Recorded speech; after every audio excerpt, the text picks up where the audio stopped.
Good morning. Today I will discuss about the rest part of the pathophysiology of thrombosis.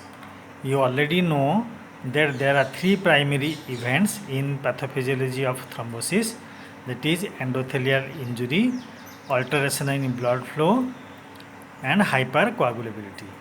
Along with these three primary events, there are activation of two systems. One, that is activation of platelets. Second, there is activation of clotting system. So I have already discussed about the how endothelial injury helps in formation of thrombosis and how the activation of platelet system causes formation of helps in formation of thrombosis. So today I will discuss about the activation of clotting system, alteration in blood flow and hypercoagulability. After that I will discuss about the what is the outcome of thrombosis and what are the clinical effects. So coming to the role of coagulation system, you know that coagulation mechanism is the conversion of plasma fibrinogen into solid mass of fibrin, and this coagulation system is involved in both hemostatic process and thrombus formation. Look at this figure that there are three systems, three cascades. One is intrinsic pathway, second is extrinsic pathway, that is tissue pathway we call, and there are common pathway which leading to formation of fibrin polymers. So in the intrinsic pathway, when there is endothelial injury, so when the blood comes in contact with the abnormal surface, that is extracellular matrix of endothelium, then there will be activation of factor 12, and this activated factor 12 consequently activates the factor 11, factor 9, factor 8 and finally factor 10 along with calcium ion and platelet factor 3. This is the intrinsic pathway. In case of extrinsic pathway, when there is endothelial damage, tissue damage, this tissue damage result in the release of tissue factors, or that is also called as thromboplastin. So this thromboplastin or tissue factor, when interact with the factor 8, that activates factor 10. So when these intrinsic pathway and extrinsic pathway both are activated and they activated factor 10, then the common pathway begins.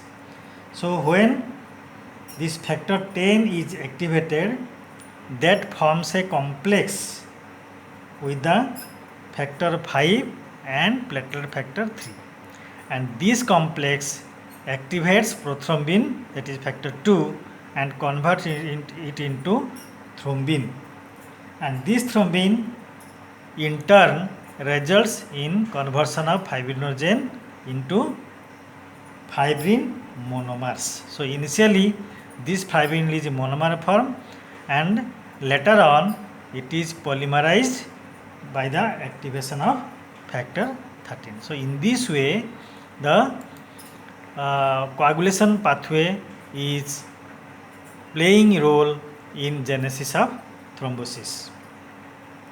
Now coming to alteration of blood flow. You know the normal axial flow. Normally there is axial flow of blood in which the most rapidly moving central stream consists of leukocyte and red cell. That means the cells are moving in the central area. Adjacent to this, the platelets are present in the slow moving laminar stream which is adjacent to the central stream, while peripheral stream consists of most slowing moving cell free plasma which is very close to endothelium. That means the cells are not normally coming in contact with the endothelium. So in case of thrombosis, two things are happen. There is turbulence. Turbulence means unequal blood flow, and stasis. Stasis means slowing of the blood. So when there is alteration of blood flow, either turbulence occurs or stasis occurs. Turbulence means unequal flow of blood, and stasis means that is slow moving movement of the blood. So both occur in thrombosis, in which the normal axial flow is disturbed. So when there is stasis or blood flow slow down, the blood cell, including the platelets, they will marginate to the periphery and they will form a kind of pavement close to endothelium. That is called margination and pavementing, which I already discussed in case of inflammation. So when this stasis, there is slowing movement of the blood, they allow higher release of oxygen from the blood, while the turbulence actually injure the endothelium, resulting in deposition of platelet and fibrin. When the turbulence will injure the blood cell, when there is exposure of extracellular matrix of subendothelium, then there will be deposition of platelets and fibrin. Then this turbulence and stasis mainly from the arterial and cardiac thrombi when there is turbulence. That means due to turbulence there is usually formation of arterial or cardiac thrombi, while stasis initiates the venous thrombi even without evidence of endothelial injury. You can see this figure here. This is the central axial flow of the cells. That means they don't come in contact with the endothelium if blood flow is normal. So this is called normal axial flow. There is periphery slow moving area, that is the contains platelets, and this is the cell free plasma zone, which is very slow moving and it is very close to endothelium. When this axial flow is disturbed, when there is slow moving stasis, this cell will come in contact with the endothelium, and when there is turbulence, that can injure the endothelium, and when this subendothelial extracellular matrix is exposed, the platelets and cells will deposit on the endothelium, and that will also activate the coagulation system. So many things are platelet will activate, the coagulation system will activate, which I just described you. So this is the called as margination and pavementing.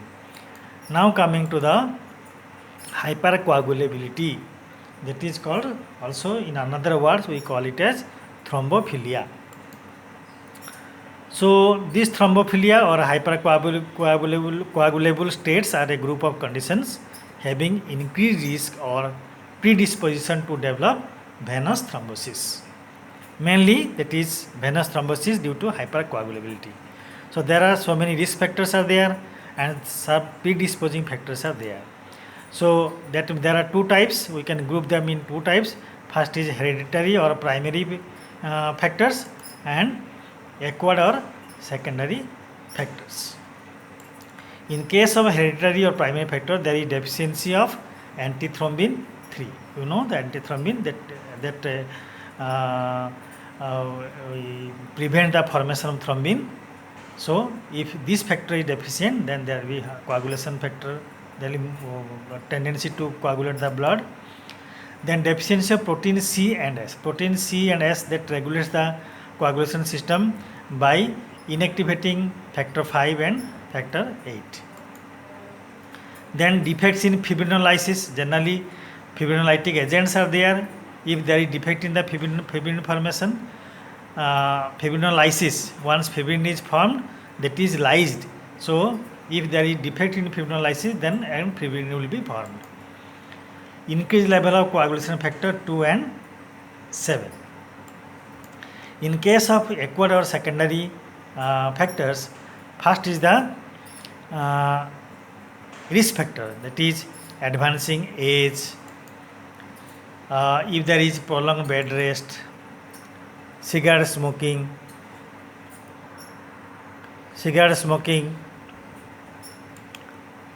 obesity, These are the things which can lead to the formation of coagulation in the blood.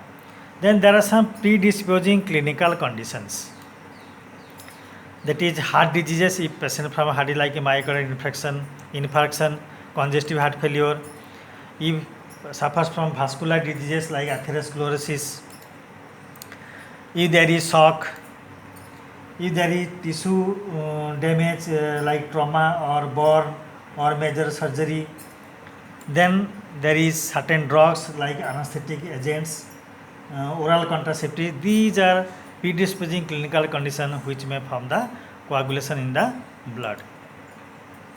Then there is some antiphospholipid antibody syndrome, that is called APLA syndrome, and there are two types of APLA, that is lupus anticoagulant antibody and anticardiolipin antibody.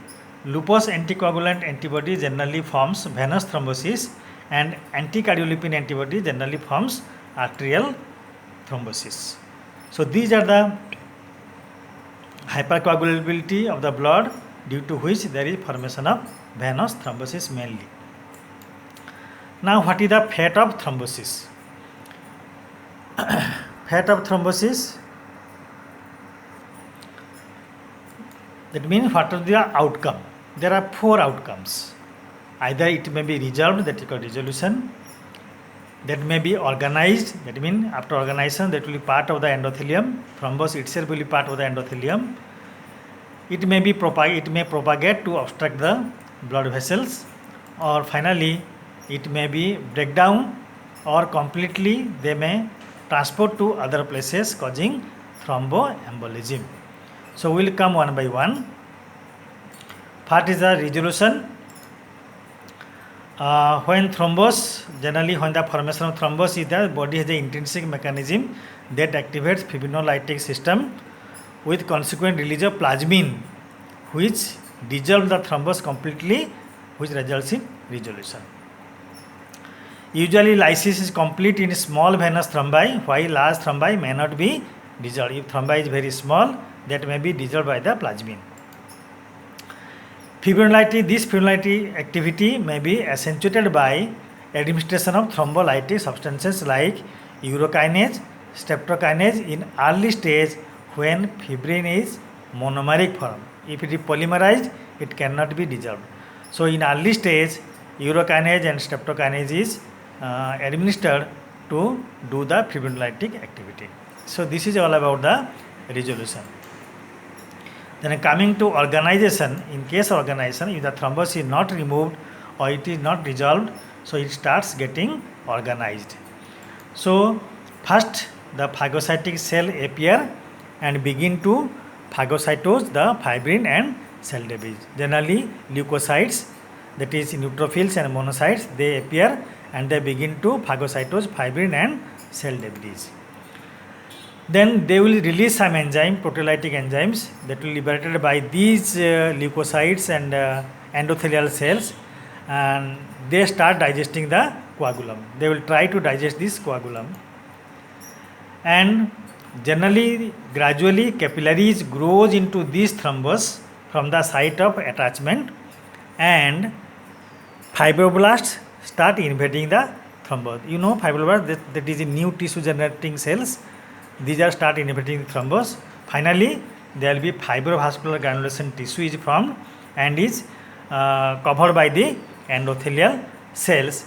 In this way, the thrombus is excluded from the vascular lumen and become part of the vessel wall. And the new vascular channel may be grow into this thrombus, and they re-establish the blood flow, that is called recanalization.